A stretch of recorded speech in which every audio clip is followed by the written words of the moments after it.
പഹൽഗാമിലെ ഭീകരാക്രമണത്തിൽ കൊല്ലപ്പെട്ടവർക്കായി കൊച്ചി കാരുണ്യ സംഘവേദി പ്രവർത്തകരുടെ നേതൃത്വത്തിൽ ഭീകരപ്രവർത്തനത്തിനെതിരെ ഐക്യദാർഢ്യ സന്ധ്യ സംഘടിപ്പിച്ചു. തോപ്പുംപടി ജംഗ്ഷനിൽ നടത്തിയ ഐക്യദാർഢ്യ സന്ധ്യ റിട്ടയർഡ് മേജർ ആർ രാജേഷ് ഉദ്ഘാടനം ചെയ്തു. പഹൽഗാമിൽ വീരമൃത്യു വരിച്ച സഹോദരങ്ങളെ അനുസ്മരിച്ചും വർദ്ധിച്ചുവരുന്ന പാകിസ്ഥാൻ അനുകൂല ഭീകരപ്രവർത്തനങ്ങൾ ഫലപ്രദമായി തടയുന്നതിനും ഇന്ത്യ ഗവൺമെന്റിന് ഐക്യദാർഢ്യം പ്രഖ്യാപിച്ചുകൊണ്ട് കൊച്ചി കാരുണ്യ സംഘവേദി പ്രവർത്തകരുടെ നേതൃത്വത്തിലാണ് ഭീകരപ്രവർത്തനത്തിനെതിരെ ഐക്യദാർഢ്യ സന്ധ്യ സംഘടിപ്പിച്ചത്. തോപ്പുംപടി ജംഗ്ഷനിൽ നടത്തിയ ഐക്യദാർഢ്യ സന്ധ്യ റിട്ടയർഡ് മേജർ ആർ രാജേഷ് ഉദ്ഘാടനം ചെയ്തു. നമ്മുടെ അയൽ രാജ്യമായ ശത്രുരാജ്യമായ പാകിസ്ഥാൻ അവിടെ നിന്നും ട്രെയിൻ ചെയ്ത് നമ്മുടെ രാജ്യത്തേക്ക് പഹൽഗാമിലേക്ക് വിട്ട് ഒരു മലയുടെ മുകളിൽ യാതൊരു സുരക്ഷാ സന്നാഹവും ഇല്ല എന്ന് ഉറപ്പുവരുത്തിക്കൊണ്ട് അവിടെ ചെന്ന് നമ്മളുടെ നാട്ടിലെ സമാധാനം ആഗ്രഹിച്ചുകൊണ്ടിരുന്ന കുറെ പേരെ നിഷ്കരുണം വെടിവെച്ച് വീഴ്ത്തി നമ്മളെല്ലാം അറിയുണ്ടായി. നമ്മൾ വിചാരിച്ചു നമ്മുടെ നാട്ടിൽ ഒരിക്കലും ഇതുപോലെയുള്ള ഭീകരാക്രമണമോ ചോരയോ നമുക്ക് കാണേണ്ടി വരുന്നില്ല.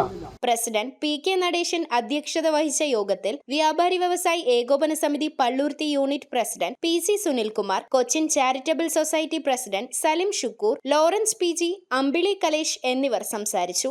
നമ്മുടെ രാജ്യം നിർണായകമായ ഒരു കാലഘട്ടത്തിലൂടെയാണ് കടന്നുപോയിക്കൊണ്ടിരിക്കുന്നത്. അവിടെ ഉണ്ടായിരുന്ന വിനോദസഞ്ചാരികളെ കൊലപ്പെടുത്തിയത് ജാതി ചോദിച്ചുകൊണ്ടാണ്, മതം എന്താണെന്ന് ചോദിച്ചുകൊണ്ടാണ് അവരെ ആക്രമിച്ചത്. ഇത് നമ്മുടെ രാജ്യത്തെ മുസ്ലിങ്ങളെയും ഹിന്ദു സഹോദരന്മാരെയും ഭിന്നിപ്പിക്കുന്നതിന് വേണ്ടിയാണ്.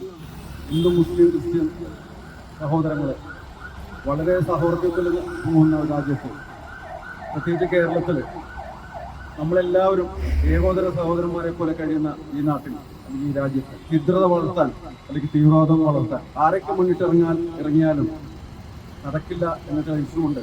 ഇതിലൂടെ നാനാഭാഗത്തും ഇതേപോലെ ഐക്യദാർഢ്യ സദസ്സുകളും പ്രതിഷേധ സംഗമങ്ങളും ഓരോ ദിവസവും നടന്നുകൊണ്ടിരിക്കുകയാണ്. വ്യാപാരി വ്യവസായി ഏകോപന സമിതി പള്ളൂർത്തി സെക്രട്ടറി കെ.പി. ജെയിൻ ഭീകരപ്രവർത്തന വിരുദ്ധ പ്രതിജ്ഞ ചൊല്ലിക്കൊടുത്തു. ഞാൻ അതിശക്തമായ ഭാഷയിൽ അപലപിക്കുന്നു. ഈ ആക്രമണത്തെ എന്റെ മാതൃരാജ്യത്തിനെതിരായിട്ടുള്ള അതിക്രമമായി ഞാൻ കാണുന്നു. News bureau, Kochi. We are certified swimming instructors from Interdive. ഈ സമ്മറിൽ Interdive is coming up with lots of swimming activities. Not only for just 10 days, but 20 days exclusive classes from every Monday to Saturday. class timings from morning 6 a.m. to 12 p.m., then afternoon 2 p.m. to 9 p.m. And after 20 days class, Interdive is providing you with free trial beach swimming with full safety and awareness.